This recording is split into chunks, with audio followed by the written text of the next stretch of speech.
Can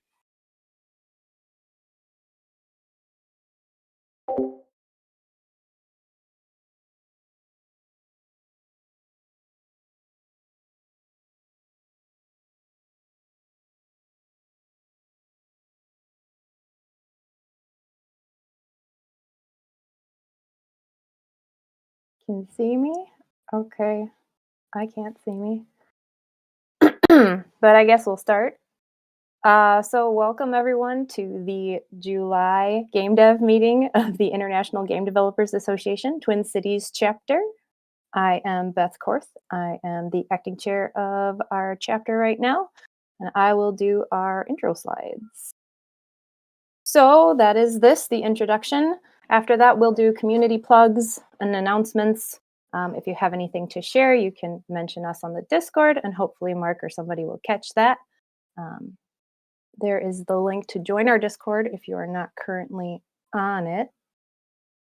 So we'll start with our short presentation. After that is Alina Matson, Developing Motivation, and we'll move on to our main presentation, which is Alanna Lynaire with Representation is a Verb, or postmortem on the Palestinian aid bundle. And then after the meeting, we'll all hang out in the voice lounge on Discord. You can come and say hi to everybody and just chit chat, catch up, and all that. So the IGDATC meetings are open to everyone. You do not have to be a member of the IGDA to attend. We do promote a safe and inclusive community and environment here. So if you have any problems that come up, please contact myself or another member of the board. We do have a safe event policy that you can check out. It's linked on this slide, and then it's also on our website. Here is our volunteer board. We are looking for other people who are interested in helping run other events, create new events, anything. It's community driven, basically, our chapter is. So anything goes as long as it's appropriate and welcoming. If you have any ideas on how we can improve the meetings for you, or if you want to see something else, please contact us and let us know. Our email address is igdatwincities@gmail.com. So our regular event schedule, we do Wednesdays, the second, third, and fourth Wednesday of every month. We have a meeting of some kind. You are currently at the Gamedev meeting, which is where we have community and industry presentations. On the third Wednesday, we do playtest. And then the fourth Wednesday is our Minnesota VR and HCI meeting. And this month, I got to pull up the notes, sorry. It will be on 7/28, which is the fourth Wednesday. The VR meeting will be in Alt Space. You can attend in 2D on PC or Mac, or in VR on Quest or PC. They're going to talk about the Vive Focus 3 review and porting from Quest, AR and object scanning highlights from WWDC, the Apple Dev Conference, and news on arena scale VR and consumer AR glasses. All of our events are streamed on Twitch and then ported to our YouTube account. And we do link all of that stuff in the events info channel on Discord. So I do want to encourage folks, if you are interested in becoming an IGDA member, please contact myself or another member of the board. There are benefits to the membership. We can link that later. They have like discounts to GDC and other things like that. Sometimes they have like discounts on like Razer or whatever, some kind of brand of peripherals or something like that. The reason that I want to encourage membership is because the more members we have as a chapter, we do get a little bit of a kickback from the parent org sometimes. It depends on, I think we have to have at least 25 members to get the first like tier of support from them, but then we can use that money to do like pizza when we get to meet in person again, or do scholarships to local cons and events and stuff, or even maybe GDC, or to promote like workshops and outreach and stuff like that. If you have any questions, again, contact one of us, or you can look it up at igda.org. So plugs and announcements. I think the first one is going to be Bradley. I'm going to wait for him to hear me and then pop into the event stage.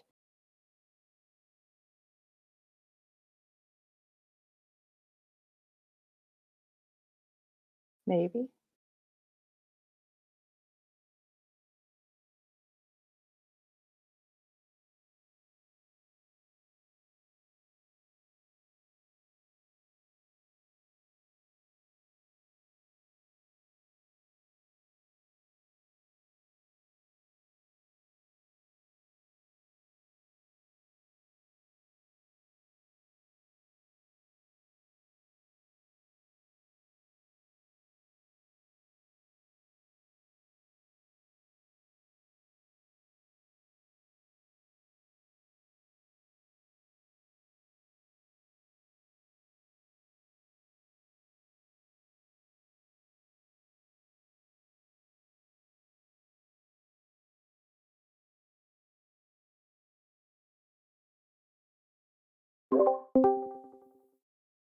There we go.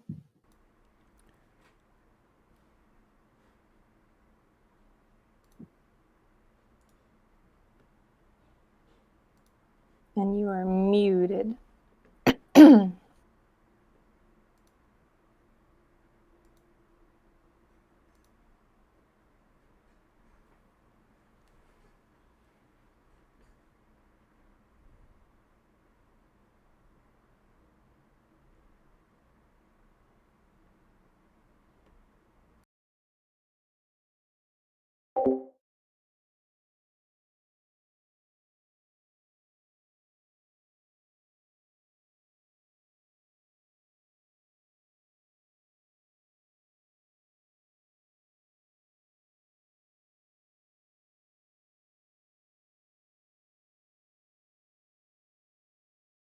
Oh, it looks like you're unmuted now.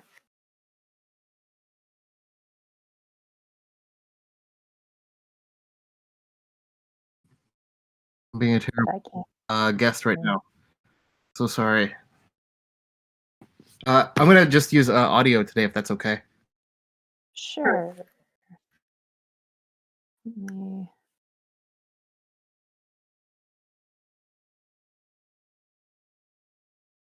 I'm going to switch my sharing.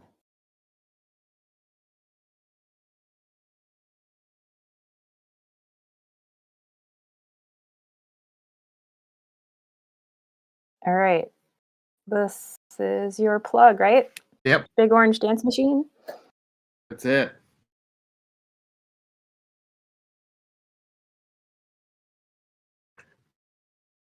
I don't know if the sound's coming through. I hope so.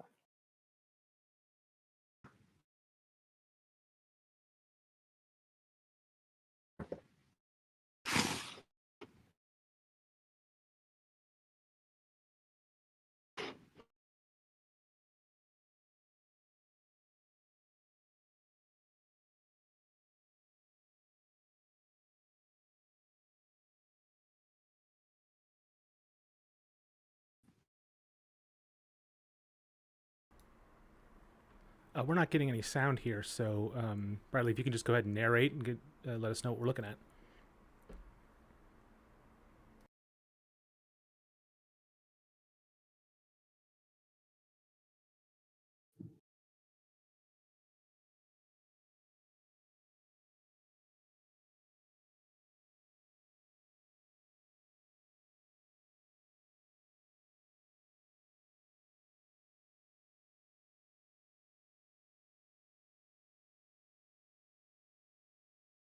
All right. So do you have anything else you want to tell us about it, Bradley? Oh no, I don't think so. It's been in my office for a year now, but it's leaving on Friday. It's gonna start making the rounds. I'm just really excited. So I wanted to share this trailer that was made. Thanks so much for showing it. Yeah, of course. And it looks like the upcoming events are down at the bottom. I don't know how slow my stream is when it'll catch up with me. But the 23rd, 28th, and then August 14th, you've got some events that it'll be at. That's what it looks like. Hopefully it'll be at a lot more too. Awesome. Okay, thank you. Thank you. All right, now share my other window again.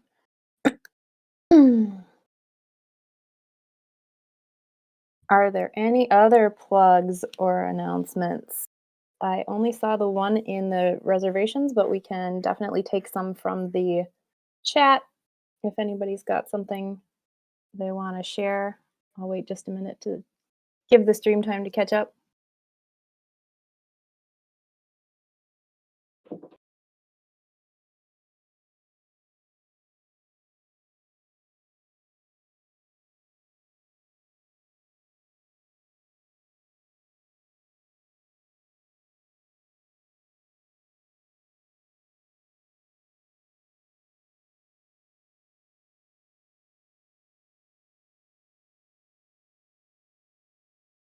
All right, I don't think there's any other plugs. We do have a couple of announcements, I think.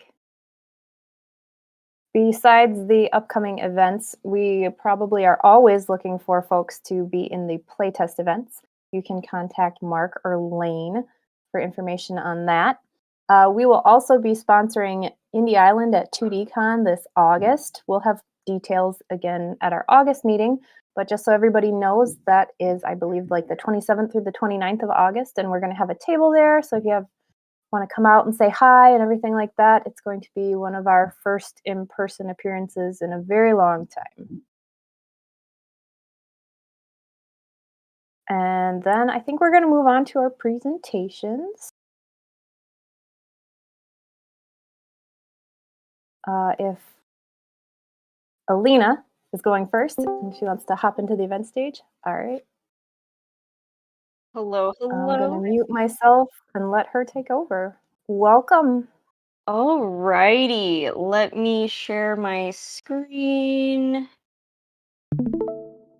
and my face. All right, can everyone see that?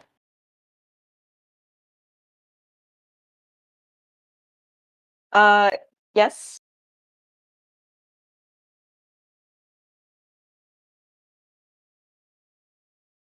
I'm going to take that as yes. I don't have the Twitch chat up right now.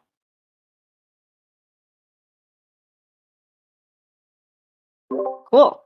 Let's get started then. And hold on, got one message. All right, we are good to go. Just got the Discord. Okay. Hello, everyone. My name is Alina, and super excited to present today. So my talk today is about how to make someone do something that they don't want to do, but they really should do. AKA, the title of the talk is Developing Motivation, and also diving into some product development learnings for this game. So just wanted to touch on what game I'm talking about. We are currently working on our first title, Fitment, which we like to call the Animal Crossing for micro workouts. We'll dive into this a lot more, but let me continue. Quick disclaimer, so I'm here to show you how we've approached things, but love to hear from you in the Discord chat after the presentations. I'm new to the game industry, and so a lot of the product development frameworks that I'm presenting today are things that are commonly found in Silicon Valley tech startups. Also, I am not a fitness expert, but we are trying to pull in the correct expertise and research. All right. So, a little bit about myself. I was a mechanical engineer working with Silicon Valley startups to solve really hard problems. I posted a couple projects on this slide, some claim to fame that I'm allowed to talk about. So some things I've done, I was part of the team that made a hot swappable airplane cabin. So whenever an airplane wants a Starbucks module in their airplane in less than 45 minutes, they can hot swap it out. Also part of the team that invented the world's first delivery grocery truck. And my latest project and the job I recently quit was at Coral Labs inventing an automated manicure machine, or a robot basically that paints your nails. So while all of that was really cool and really fun, it took up a lot of time. I was working 60 to 80 hours a week, and I told myself I do not have the time to exercise. Well, I would come home and plop on my couch and mindlessly scroll through Instagram or complete every single side mission of the latest game I was playing. So a lot of Fallout 4 and Red Dead Redemption 2. So it wasn't so much that I didn't have the time. It was more so that I didn't have the motivation to exercise, and because of a wide range of excuses. So as an engineer and a wannabe entrepreneur, this was a problem I needed to solve. And so, as a mechanical engineer, hardware is always the answer. I applied to be part of a startup incubator called the Female Founder School with a hardware product in mind. So check out these great hardware products that have inspired physical activity. I'm a huge fan of Dance Dance Revolution and literally used to wake up at 5 a.m. to practice songs so when my cousins came over on the weekend, I can beat their score. And so that's how Fitment began. It was a hardware product that was going to be a mix of resistance training with like a Wii balance board, and it was going to be awesome. Maybe there was some game part, whatever. I got into the program, which was great, and the program started off with doing customer discovery calls. So as soon as I started calling people and trying to figure out the root of the problem, I soon learned that hardware is not the answer. It's actually the opposite. So there are plenty of people with exercise equipment and even treadmills in their basements that don't use it. Doing more research on this, there's actually a term in the industry called fitness abandonment syndrome. So the example is a customer goes out and they buy a treadmill saying, I'm going to start running every day if I buy this treadmill. They buy the treadmill. They're off to a great start. Then they start failing on their personal goal, start slacking. They start feeling guilty. They end up rage quitting. Then they're embarrassed. Now they have a treadmill in their home. Now they need to somehow sell it on a secondhand used market. And thus begins the fitness abandonment syndrome. So hardware was really not the answer. Could gamification be the answer? And so the thing that I liked about DDR wasn't necessarily the DDR pad, but the game itself. And a book that really helped out and answered this question for me was this book, Reality is Broken. So video games convince us to do work. It's really interesting that some folks can go to their day job, grind at their day job, and it's absolutely horrible. So why is it, can we go home, sit on our computer, and mine ore all evening for your RuneScape armor set? It's because of these 4 rules here. So the game needs to have rules, it has to have in-game goals, there needs to be a feedback system, and not just any feedback system, but an immediate and constant feedback, and you need to voluntarily participate. So for folks who don't like going to work, you're more maybe forced to go into work because of things like getting that paycheck. And so to tackle exercise, we're looking at a few of the issues and how we can tackle it.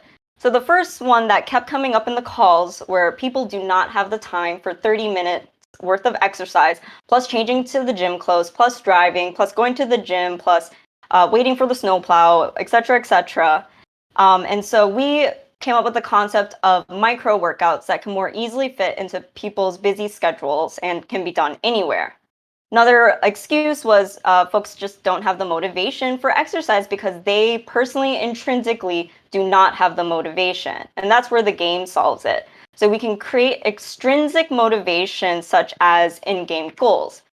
And then also, because you might not want to do something for you, like, I don't really care about losing weight. Like, yes, I want to exercise to be healthier, but it's not a very clear goal. We have our character here, our golden retriever character, Monroe, that you are working with. And so you're doing these workouts for you, but also with your character that breaks the 4th wall.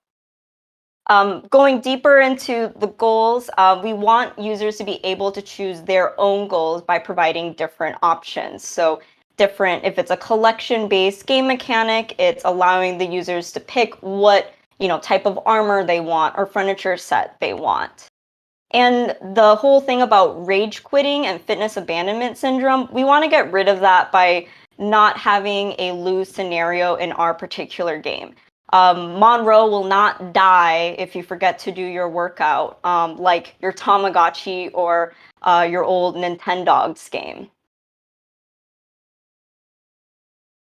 And the last thing is some folks don't like the gym or workout because of that kind of intimidating exercise gym culture.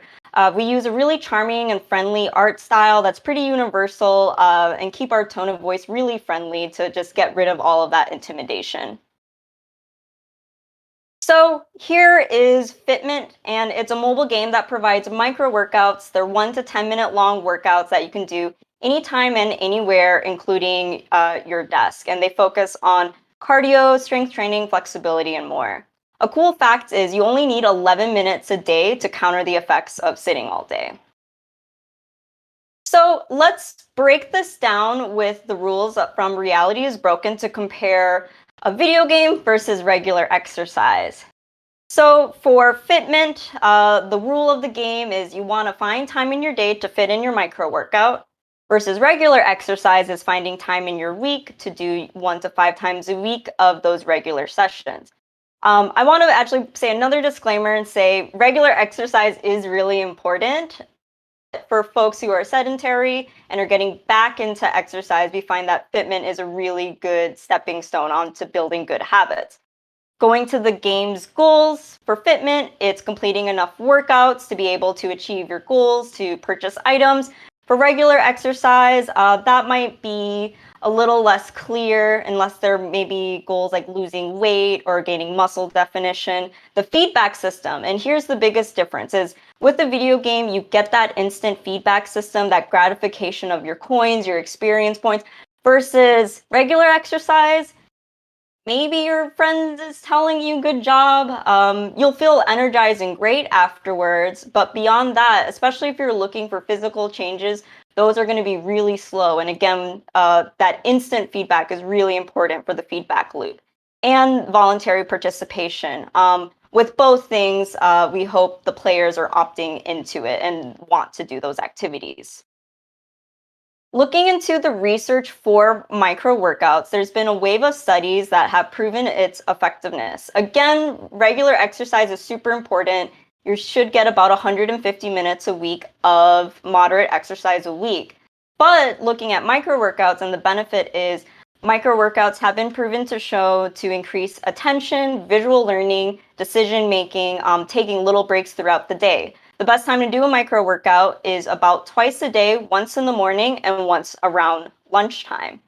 Exercise can be accumulated from several short breaks, so doing 6 10-minute workouts is an equivalent of 60 minutes, with the caveat that it won't build stamina and endurance compared to the longer session. And micro workouts have been proven to decrease stress and increase your endorphin levels. So again, we want to use video games and Fitment as a gateway drug to build healthy habits. There's 4 mechanisms of motivation. We're focusing on a couple particular ones, but I want to go through some examples here. And if this is an interesting topic to you, I highly recommend reading the book The Gamer's Brain by Celia Hodent. So the first one is biological drive and implicit motivation. So that's hunger, thirst, sleep, but that also includes things like power. So some people might enjoy power and some people might not. So an example from the book is this thing that gaming culture has done called teabagging. Some people like doing that. Some people find it extremely lewd and inappropriate. The second type of motivation is environmental and things that are learned drives or things that you're conditioned to do. So this might be you're conditioned to like that paycheck from your job, and that's that extrinsic motivation. And this is what Fitment is doing. The third one is intrinsic. So this is doing something for its own sake. So if your kid really likes to draw and randomly draws, that's something that's just intrinsic to them and they just do that. A warning with this, though, is when you start rewarding folks who are already intrinsically motivated, so you're paying your daughter now to produce that artwork, that can actually have negative consequences to being motivated. And then the last one is personality and individual needs. Certain personalities are going to be motivated by certain other things, and this can be broken down into what's called the Big Five or Ocean. I'm not going to get into this, but for example, a brainy person who is maybe less open to experience, maybe more on the quiet side, and likes logic and puzzles, they're going to more likely enjoy a puzzle and logic game. And so personality is something also we think about when designing this fitness game. All right, so we're going to dive into some product dev. We got some initial player research from those phone calls and surveys. We have that initial hypothesis, and we have a high-level concept. And so from there, the next thing the team did was to work on branding. And branding, if you think about what a brand is, it is what do people's gut reaction of your company, service, or product. So when you think Apple or when you think about Nike. The other really interesting thing about branding, and I really like this quote that I heard from Dr. Christine Lucer from Clubhouse, is that we naturally judge companies and brands like people. And so describing your brand or company with personified adjectives is a really good approach. And so that's what we did with Fitment. If Fitment was a person, if was your friend, Fitment would be someone who's really energetic, like, hey friend, let's go, let's get a workout, someone who's charming and relatable, and then someone who's really fun. We took that and also wanted to see, in our opinions, what are some other games that could possibly fall into these pillars as examples. So charming games could be like Neko, Tsume, Demon Cat, energetic games, DDR, hyper energetic, fun games, and then maybe some games that can fall into all three. So Mario Party, it has that charming factor, it's fun, and is pretty high energy. With that, we made a visual identity, so color palettes, and starting to develop the art style, and we wanted to run a first quick prototype or a quick pilot test.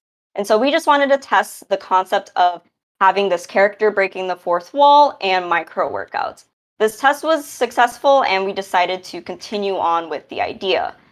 The next thing for product development is really knowing who your players or who your customers are. And so this is the kind of the customer curve that goes from basically the folks who are super excited about your product and will buy it even with bugs, our early adopters, all the way to folks who will take you down, trolls or saboteurs. And so what we wanted to identify, because we're trying to motivate these people, are who are our early adopters, and then who later on is our early majority. And so we did a persona study, and these are all based off of real people, but this is not a real person. So this is fictitious person, Matson, and we would consider him our early adopter. So some big things about Matt is some demographic information, his age, he's a college student, he's really tired, and he used to go to the gym to socialize, and he's very comfortable with mobile gaming and video games as a whole. After Matt hears about Fitment, he would definitely be an early adopter and want to pick it up after his friend tells him about it. Looking at our early majority, another fake person, Katie Johnson here. She doesn't consider herself a gamer, but she's a huge fan of the Animal Crossing series and is actively looking for a solution to start feeling a little better because she's also feeling really tired and whatnot after work.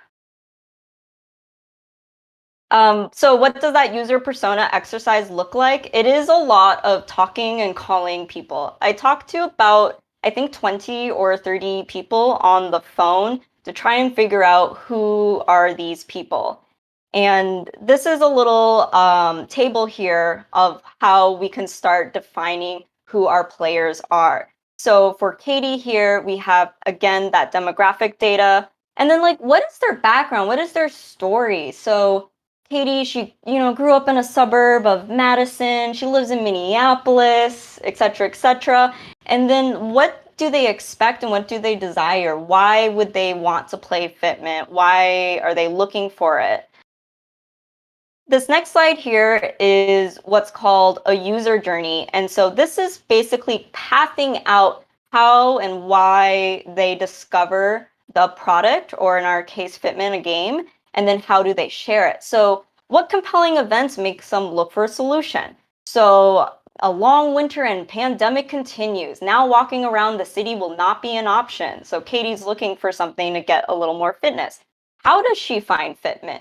Maybe it's through Google search. Maybe because of her demographic, she's a big fan of Instagram because she's in her late 20s. So she finds an advertisement on Instagram, etc. Engage and delight. They run across you. What is that thing that's going to get them to download and purchase your app?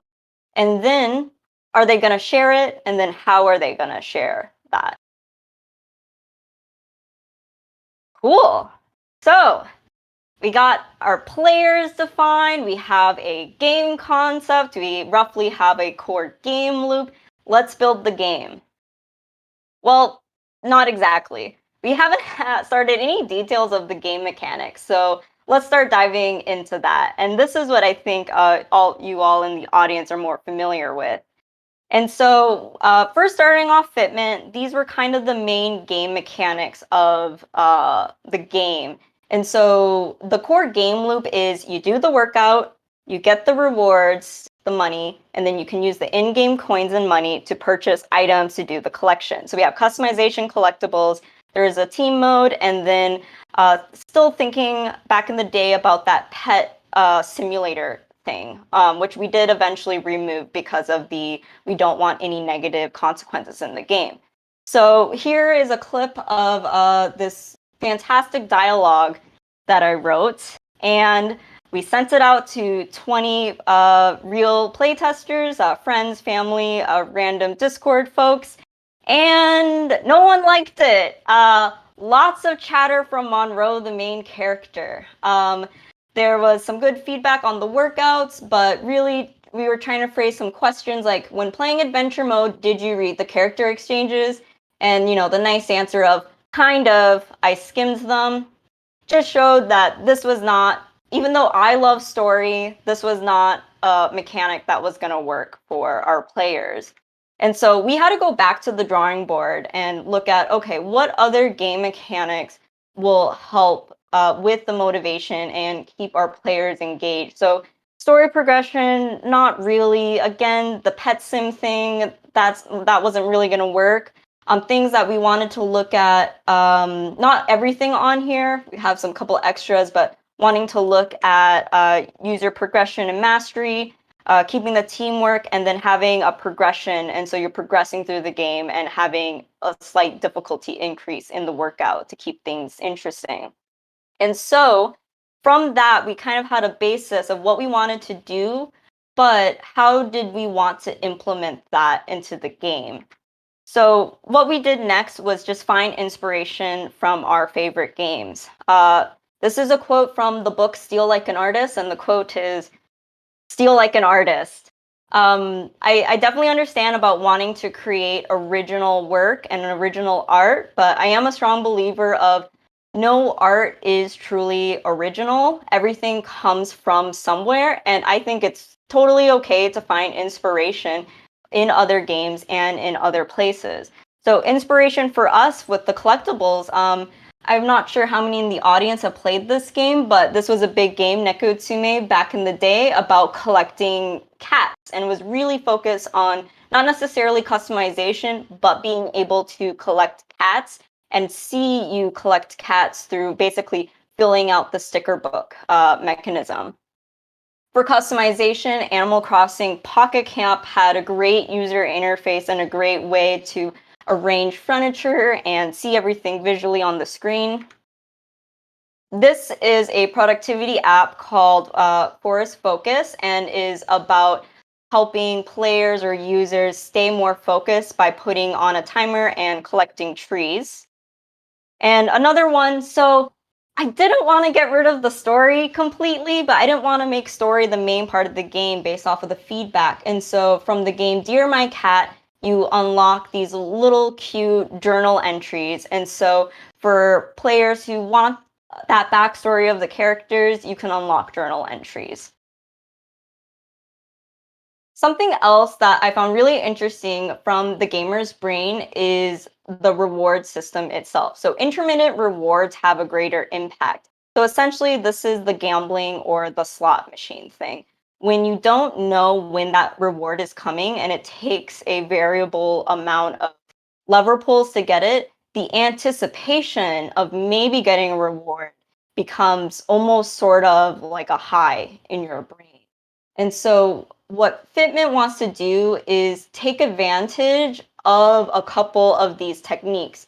So for example, if we look at something that is a fixed and is an interval, that'd be something like daily logins, or in our case, a daily workout. If you go in and you do your once a day workout, that is something that is based off of time and a little bit of action. Another one is, so for predictable and something that is based on actions, is every time you do complete a workout, you receive a set amount of experience points. For variable time, this would be, you don't know when something's going to show up. So for our case, we'll have some items that are standard in the shop, but then some items that will rotate in the shop at variable amounts of time. Maybe it rotates every 6 hours, 12 hours, etc. But this helps force the user to go in, check the store.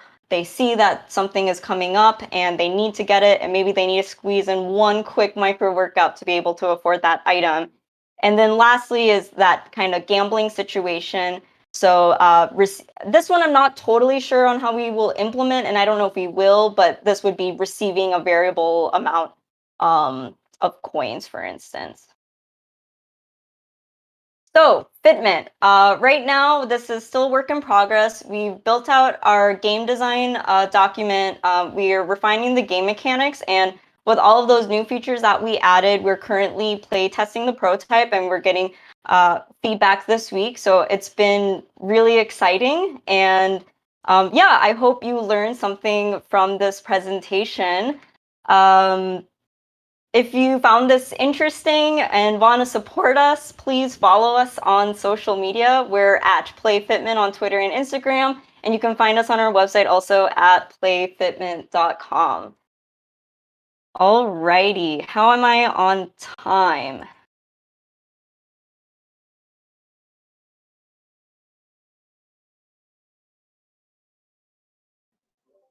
There is always time for a few questions. Sure. All right. Should I pull the Twitch back up? Yeah, I'm trying to watch it, but I'm not sure if I'm lagging too much. So maybe you wanted to see. All right. I exited out, but I'm logging back in.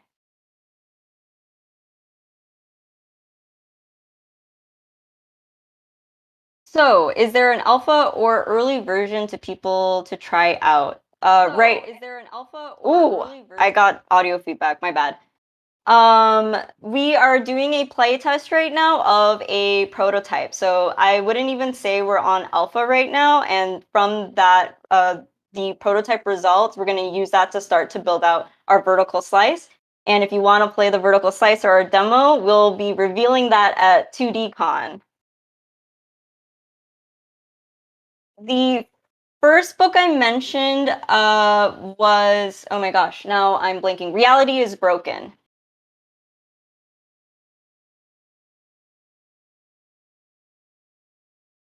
Woo, 2DCon, nice.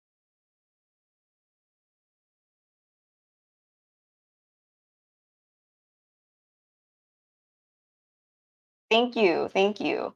How did you assemble your team?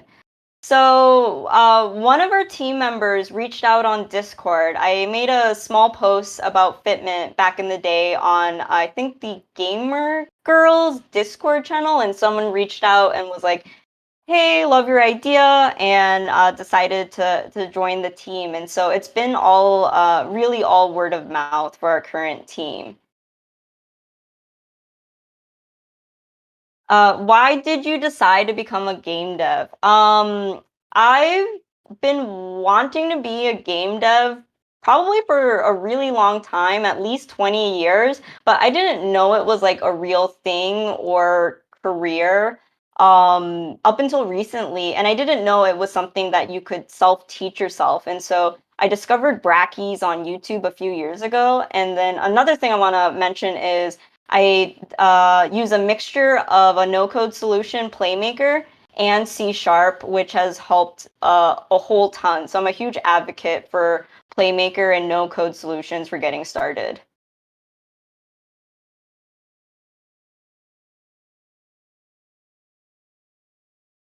Cool. Thank you, everyone.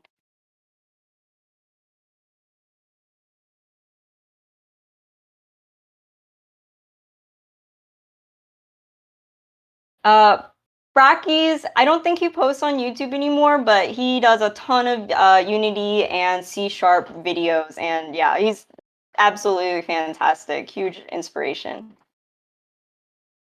All right, I think, is it my time to leave?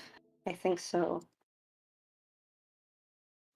Yep, I will put up the intermission slide so that we can take a short break in between speakers.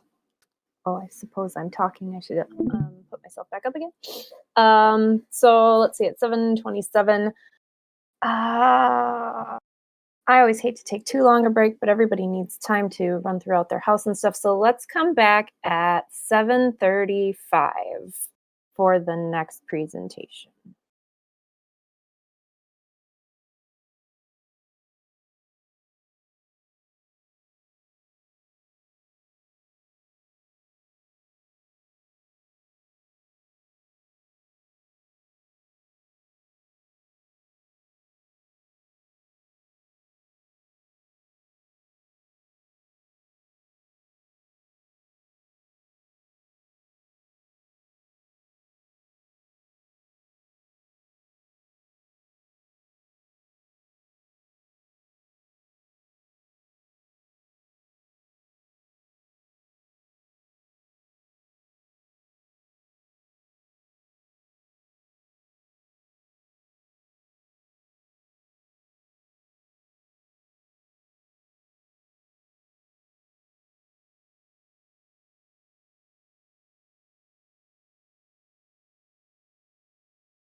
All right, and so I think we are back. It is 7:35, so we're going to be back anyways. Intermission is over.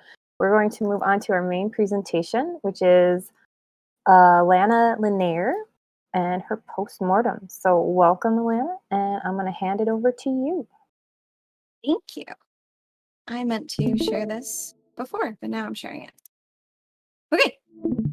Hello, everyone. I'm Alanna. It rhymes with banana if you have an American accent. If you don't, it does not. And I am the founder of Team Toad House and Toad House Games. Can everyone hear me? Am I coming in loud and clear? I can see me, but I don't know if you can hear me. Let me know if you can't. You may know me from Toad House Games. You may know me from Good Lookin' Home Cooking or Call Me Sarah, or I was on Nice Games Club. Or you might have been one of those kind souls that bought the itch Palestinian bundle that almost made $1 million. And if so, thank you very much. That chaotic mess was me. I appreciate it. So I'd like to talk about representation and how it is a verb. A lot of the times when people talk about representation, they think slapping a character with like some, a hijab and some boobs and yay, we've got a female hijabi in our game and that's that. But it's so much more than that. And that's what I'm going to talk about today. So first about Toad House Games and Team Toad House. That way this whole thing makes a little bit more sense. So Toad House Games is an indie visual novel game studio, and Team Toad House is the mental wellness focused gamer community associated with Toad House Games. So Team Toad House is game nights. We currently are doing a no crunch month-long visual novel game jam from Itch. We have our Discord. We do basically events, community bonding situation things. And then Toad House Games is the actual making of our visual novels and that side of things. All of our things, all of our branches focus on mental health awareness, which is basically, if we mention mental health, we do it in a way that is accurate and helpful. So for example, in our Discord, we have a wellness check-in channel, but that is not for you to get a therapist, and that is not for you to tell us that you are self-harmy. If you do that in our Discord, we will very gently guide you towards hotlines, because that's not what we're there for. It is more for I had a really tough day at work and I kind of want to vent, or I had a really tough day and I would love some puppy pictures, or that type of a thing. And it kind of just, it's somewhere to go to for the little struggles in life, have a supportive community to remind you it's okay, it gets better, you're good, you're strong, you got this. We have positive representation in both Team Toad House and Toad House Games. I work really hard with our games to make sure that they are accurately and respectfully representing certain groups, especially minorities and LGBT. So that includes hiring for sensitivity readers, hiring cultural consultants. So basically people who are part of those communities that can come on and play test our game at each and every stage. So they get the ugly script when it's not a great game yet, and they can tell me, is this going in the right direction? They also play test when we think we're going in the right direction for finer notes. And then we have firms that we work with to playtest the final game, simply to make sure that it reads well for the people and they feel good about playing our games. I feel really strongly about making games that those we're representing can play. So for example, I have mental illnesses, and there's a lot of games about mental illness that are for people who are, neurotypical. So when I play those games, I get triggered and I could get really sick. Triggered isn't just a fun word. I could end up in the hospital for a few weeks. So I try really hard to make my games that if you are mentally ill, you can still play them. I put content warnings in front of everything, and we work really, really hard to make sure that it's sensitive towards everything without sugarcoating everything. I don't want it to be just like a cutesy, everything's wonderful. I mean, our first game, Good Lookin' Home Cooking, one of our characters self-harms. But we did it in a way that wasn't triggering, and immediately someone took care of her afterwards. Immediately we had a character say, I wish you wouldn't hurt yourself, but I don't want you to feel bad about hurting yourself. Can we talk about it? So that's kind of my whole studio, my whole spiel. And we support our community, not only our toads and our toad community, but also the cultures that we aim to represent, a portion of our profits for every single one of our games, whoever's the main group of characters, whoever they represent, we donate to a charity that benefits that group of people. So knowing all that, it might make a little bit more sense why I'm the person behind the Palestinian indie bundle. Because just looking at me, some people might think, who the F is this white girl just coming and thinking that she can like make a bundle to help Palestine? So how it came about was I wanted to do anything. I saw the videos coming in, as many people did, from Palestine, and I have PTSD, and I watched those little kids like get PTSD. Like, I'm not a therapist, I can't diagnose them, but they had symptoms that I have, and I was watching them have it, and I know how terrible of an illness it is. I know how stupid and annoying and life-altering it is, and it just destroyed me. It broke my heart. I didn't know what to do, so I was like, I know, I'll, I have no money, but I have games. I'll make a cute little indie bundle. It'll be fine. I'll make $500 and I'll send it to UNRWA because it's United Nations and they do food relief and medical relief, particularly mental health relief. So I felt really good about like, okay, so it's not like I'm not giving the money to a lobbyist. I'm giving it to a group that focuses on children, that focuses on food, that focuses on basic needs, that focuses on mental health. And I'll make like maybe $500, fingers crossed. And then at least I'll have done something about these feelings that I'm having.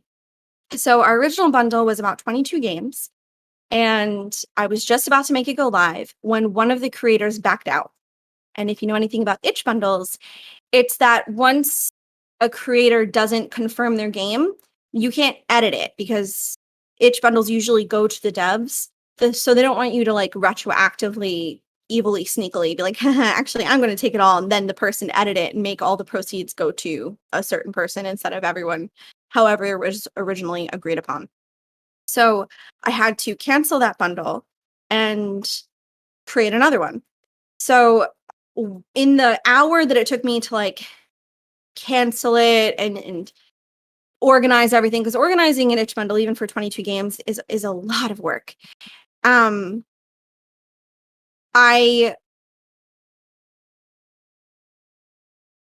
put up a Google Doc. I was trying to figure out a smarter way to say it. I put up a Google form. That was silly. Rule number 1, don't do that. I'll talk about that in a minute, but that was a really naive thing of me to do. But that's why it kind of took off. So there was about 2 or 3 people who had messaged me after I already submitted the bundle, but before I canceled it, saying, oh, shucks, I wanted to be part of it. Could you not add me? And I was explaining I couldn't. But when this person backed out, I said, actually, no, I can. Just, I don't want to, it took me all day organizing Twitter handles. So I made this really sloppy Google form that said like, give me your name, give me your URLs, give me your Twitch handles, not emails. I asked for Twitch handles. Don't do that. Ask for emails. And I expected maybe like 30 people between the 4 people added with the additional. And I went to bed, and when I woke up, there was 500 submissions, and it didn't stop. So I panicked. I legit, it was ugly, but I realized that I had an incredible opportunity, that this thing grew past what I expected. So I decided this is what was handed to me. I'm going to make the most of it, and I am going to pause production on Roll for Confidence, which is the game we're working on right now, and I'm going to dedicate the next 3 weeks to this, and I'm just going to make this the biggest thing I could possibly do. So I legit worked on this full time for 3 weeks, and it was exhausting. It was, I'm so happy the way it ended out, and it's overall positive, but oh my gosh, if I knew what I know now, I would have not done a lot of the things I did. So that's kind of the Palestinian bundle. Highlights. It raised almost $1 million, y'all. And it raised $500,000 in a weekend. In 3 days, we had $500,000, which it took me a month after it ended for it to sink in. I think I woke up one day and I was just like, wait, that's going to do a lot of good. We raised $1 million. That's amazing. At the time, I was so stressed and so in it that number is so big. Remember, I'm not from wealth. I'm a disabled girl in America. So these numbers, like I don't know what to do with all the commas and decimals. Like it's just such a big number. I cannot comprehend it. And I'm so grateful. It was actually Rami Ishmael broke it down and he goes, okay, so think about it this way. This is 30,000 people receiving mental health. This is 15,000 families receiving food assistance. And he broke it down and how it's going to help people. And I was like, oh my gosh, you're right. Okay, we're doing good. This is great. So over 1,000 creators were involved, which means over 1,000 people donated their creations. And if you know anything about indie game devs, your creation's like your child. So thank you for trusting me with that. That alone was just, I'm speechless when I think about it. Almost 100,000 bundles were purchased, which means, it means exactly that. Like 100,000, I can't comprehend these numbers. Now, the number one thing that I loved about this bundle that we did, that I am so proud of, that goes with the Toad House mission and brings us all full circle, is that it wasn't get 1,272 games for $5.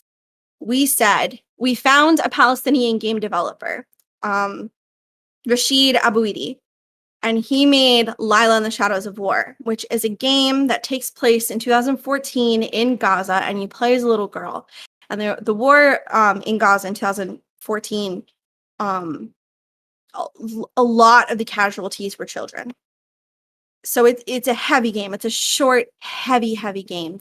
It was actually a mobile game that we ported to PC specifically for this bundle, which was another lovely, complicated step. If you wanted to know why it was taking me forever to get the bundle out the door, it's not like this. But we centered it around him. That way, when people Googled or researched this bundle, it wasn't me popping up. It was Rashid and his game. So it was buy Lila and the Shadows of War for $5, get 1,270 plus items for free. Unfortunately, that still didn't stop people going, well, this one game got taken away. It was one of the games got taken off because there was a miscommunication. The devs didn't understand that we weren't giving away Steam keys because sometimes people abuse that. So we specifically said that, but there was a miscommunication. And so we had to remove it. One game in a huge bundle, you wouldn't know the hate mail that I got. And I was like, it's not even about that. First of all, it's about raising money for Palestine. And it's also that you get this game. As long as this game works, all the rest are free. So I need all y'all to step off, but you can't say that. That's another story. But I was so proud that we were able to find a Palestinian game developer to focus the bundle around. That way, we never lost sight of our focus. Our focus was to help Palestinians via a Palestinian game dev. It is not about us. You need to take your ego out of this when it comes to it. I could have put my game at the center of this and been like, yeah, good looking home cooking. You can buy this game. And then that's not what it was about. You need to focus the people you're helping in the center of it. And you need to ask them what they need. You can't just go in, especially if you're a white American. You can't just go in and assume you know everything. You need to ask the people there, how can I help? What do you need? I'm planning on doing this. Is this actually helpful? That's, I think, the biggest takeaway. So fail faster, learn faster. What I wish I knew. I wish I took email addresses instead of Twitter handles. Naive. I wish maybe I figured out a different way to do it than a Google form. Although, if I didn't do a Google form, would it have taken off the way it did? I don't know. A lot of the mistakes I made, I don't know if the bundle would have been as successful if I didn't make those mistakes. I think I list a few of them in the next slide. So let's just go through them one by one. Right. So first, I had to call the United Nations. I had to call UNRWA because the bundle was obviously taking off. And so what if you can't donate $1 million? What if they don't accept that amount? What do you do? So I needed to get an actual contact from the charity. And that phone call was me calling up little old me who has $3 in her savings account saying, hey, if I have like, I don't know, about $1 million possibly to give you, what would that look like? How do I do that? Is that okay? Do you accept that? There's a lot of tax paperwork that goes into it. Because remember, originally with 22 games, if $500, I was just going to accept the money. It would look like income. So on Itch, it would look like income for me. So Itch at the end of the year would send me tax forms. And because I'm my own company, I would pay double taxes as you do in America. You pay for your business and then you pay for your income. And then I would have just taken the hit because, you know, that was my plan. And then I would have donated the 500 and that would have been fine. But when you're talking about $1 million, now it's in the tens of thousands of dollars when it comes to taxes. I'm on disability, y'all. Like, I can't do that. I can't do that. So that was a huge panic. And when I got a contact at Itch, Spencer and Leaf, both at Itch, helped me with the tax forms. And it felt like the Avengers came down and saved my butt when they told me that they'd handle the tax forms, because that is such a huge stressor. So companies like Itch, now I did not handle this part, so I am a little ignorant, but basically the summary of it is that companies like Itch and bigger things that are established have like tax write-offs for charitable donations of that sorts already kind of like pipelined, and they've got people working on this. They've got accountants and stuff such of that nature. So it's a lot easier for Itch to directly give the money to UNRWA, which is what happened. So UNRWA, the United Nations Relief and Works Agency, has an Itch account, and they made an Itch account just like if they were a game dev, and the funds were deposited into their Itch account directly to them. That's how that worked. That tickles me. But yeah, I had a couple of people emailing me wanting proof that I didn't steal it all. Like, y'all, if I stole $1 million, like, come on. It would be news. It would come out. It's not like I could hide stealing $1 million. Like, that's just... And I'm so grateful for the people who are moderating. They're like, no, she's an established person in the game dev industry. She's known for this type of charitable work. Her studio does this stuff all the time, just not to this extent. We trust her. She's not taking the money. And I didn't. It went directly. I never touched it. So knowing your tax forms, contacting the agency, and figuring out your platform and talking to the platform, that is huge if you're expecting a big bundle. I was not expecting a big bundle, so I didn't do any of that. So it was a lot of catch up. But if I didn't just do it and kind of force everyone's hand, would it have happened? Because I got a lot of emails saying, oh yeah, I reached out to XYZ in order to do an Itch bundle like that too, and they never got back to me. So sometimes I guess it's good to do things and ask for forgiveness later. I don't know. Take that as you will. It's really stressful, but so contact the platform. Ensure it's something they can do. So Itch is great when it comes to bundles, and they're always updating the bundles that devs can make together. And Itch was so gracious to allow us to host this bundle on their platform. I've nothing but amazing things to say about Itch. And that was before I even spoke to them after working with them with this. What a great platform. What a great group of people. What a great team. That said, if you were part of the bundle, you saw that it was a forum. So we had so many submissions that it was too much for the inbuilt bundle system. We would have broken the bundle system. We would have shut down the website. So we had to do it via a forum, and then have Leaf himself, who is the owner and founder and CEO of Itch, add them to a bundle. Bananas. So basically my Google form was a great proof that this needs to happen, but like you could have said that you were Mickey Mouse and that you could have said you were Miyamoto and that Mario is clear to be in this bundle. You know, you could have went on it was anonymous. You could have went on and said you were anyone and that your game's allowed. So we needed the forum so that you had to be signed into the creator account in order to then post your game link so that we can use a script to prove that the creator account and the itch link were the same. And that was basically your verification that it is you who is agreeing that your game's going to be part of this bundle. Because remember, for as long as the bundle's going on, your game's being sold as a discount. And it's going to charity, so you're not getting any money for your game during that week. And that had to be moderated because what if there was a game about Nazis thrown in there?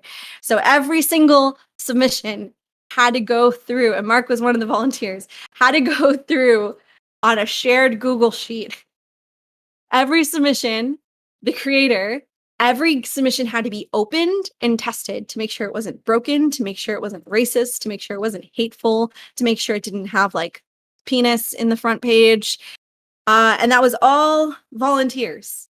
Originally, it was just me, and then I panicked and I tweeted, and I had like 30 people DM me all. It was very like warm and lovely in my absolute breakdown that this was. But that was all volunteers. So every single submission was checked, and then I still had Redditors coming at me saying, "Oh, you forgot. We didn't forget anything. Everything was checked. If it wasn't on the list, there's a reason." We then took that checked moderated list and gave it back to Itch. And then they ran a script again to make sure that everything that was verified and everything that was on that list, anything that overlapped, was added to the bundle. And we had to do this in 3 waves. That way it's not just like one every individual. So it was a little bit upsetting for people who submitted games once the bundle started that they're like, my game's not immediately added. It's not immediate. We're literally doing this manually. We're literally moderating the games manually. And you can't expect everyone to just drop everything they're doing and add your game like this. It's not automatic. The script verification is automatic, but everything else is not. So we did it in 3 waves. Eventually everything was added. But it was a lot of setting people's expectations and responding as kindly as I could to people, even though I was very overwhelmed. And you know, when you're overwhelmed, you're not your best self. Explaining like, thank you so much for being part of this. I really do appreciate it. That said, it's not automatic. I'm working as fast as I can. I promise you it will be added. And then of course people going, but I want this game and it's not on there. It will be on there. You and I both are looking at the same page that says it's been approved. Can you please just give me a day or 2? Oh my word.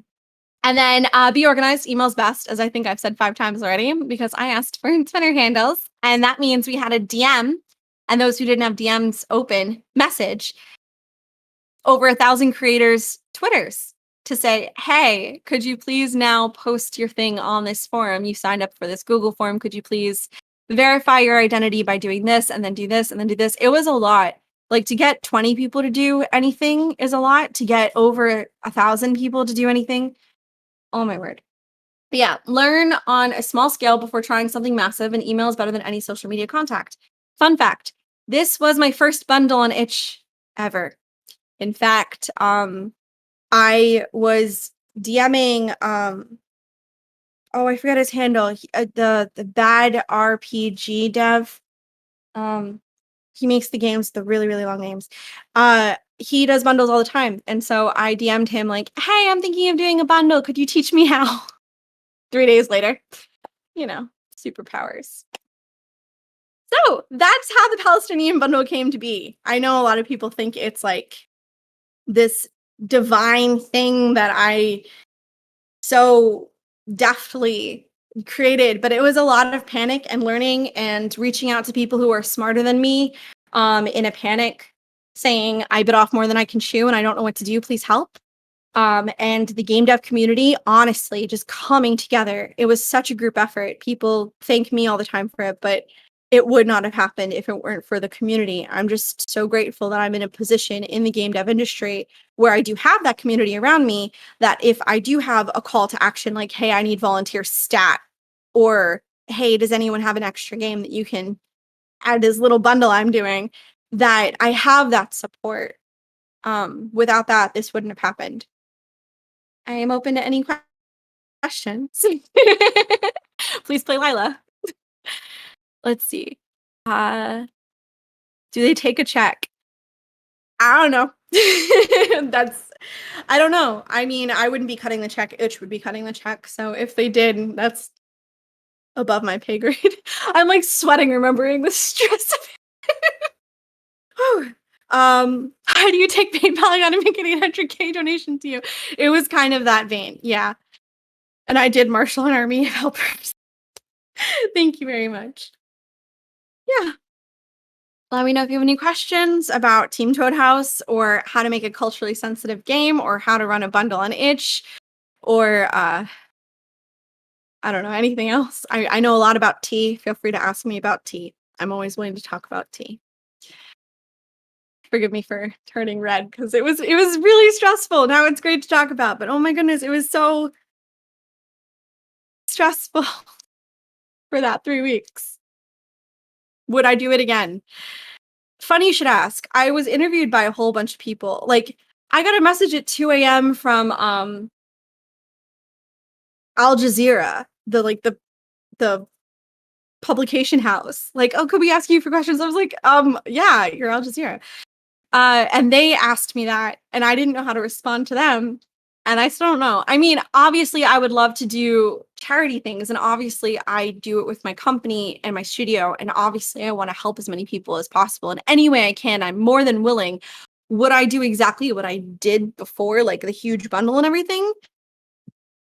I'd have to, like, figure out a way to do it better. If I could do it better, then yes.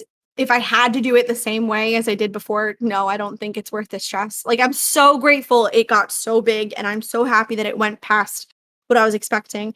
I don't know if I could mentally handle that again, at least not for a couple of years. It was a lot. And remember, I've got mental illnesses and stuff that hinder me from working as hard as some. So like not working as hard. I work very hard.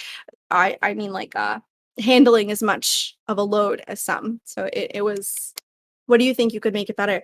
I don't know.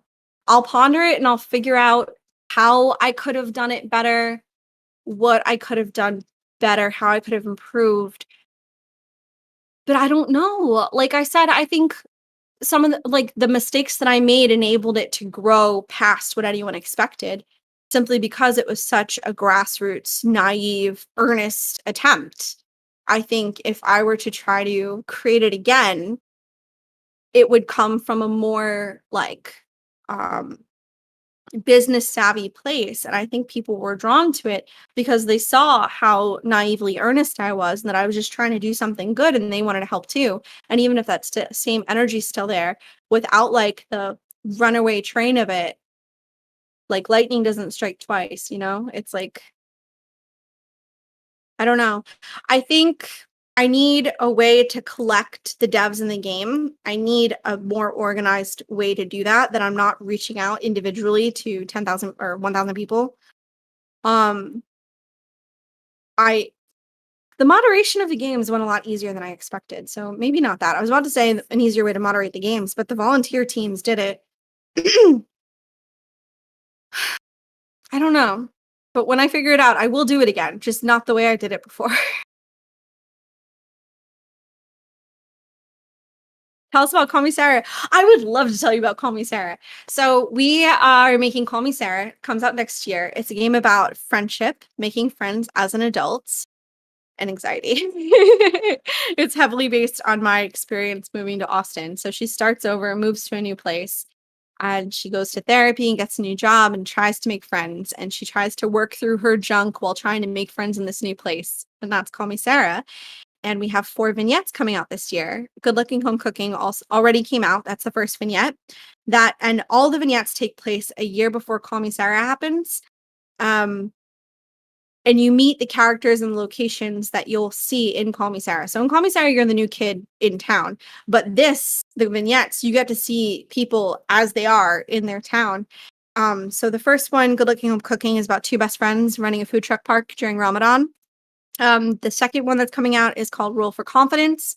It's about these 2 siblings, Wei and Sophia, and they run an arcade and they have a tabletop RPG night. And Sophia is a little not so great with confrontation.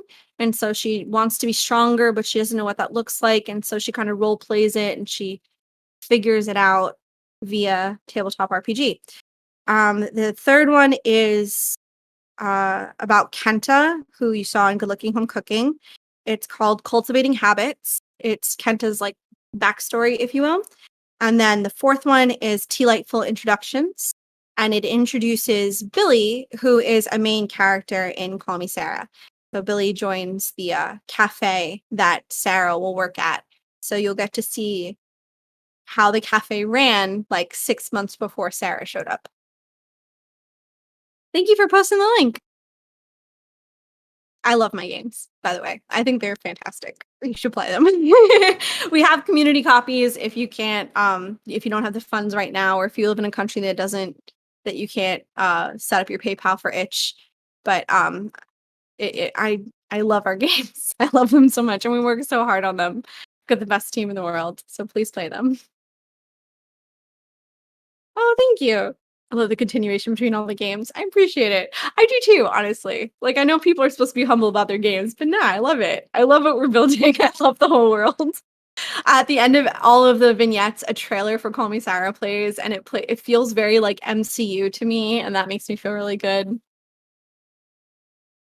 It's teaching people therapy tools. Like Call Me Sarah uses real life therapy tools that I learned in therapy.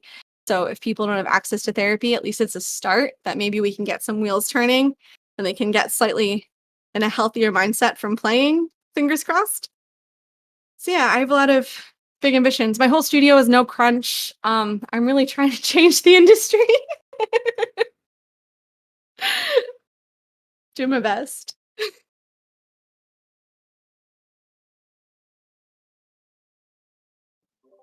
That looks like it's all the questions. Yep, that looks like all the questions. So, that will be the end of the official meeting. So now I put up the social hours slide. We'll hop down to the other voice chats, the St. Paul and Minneapolis rooms, and continue the conversation there. Thank you everybody for joining us. And remember to join us again the 3rd and 4th Wednesday of the month for our other meetings. It was great to see you all. Take care, and we'll catch you in the voice rooms.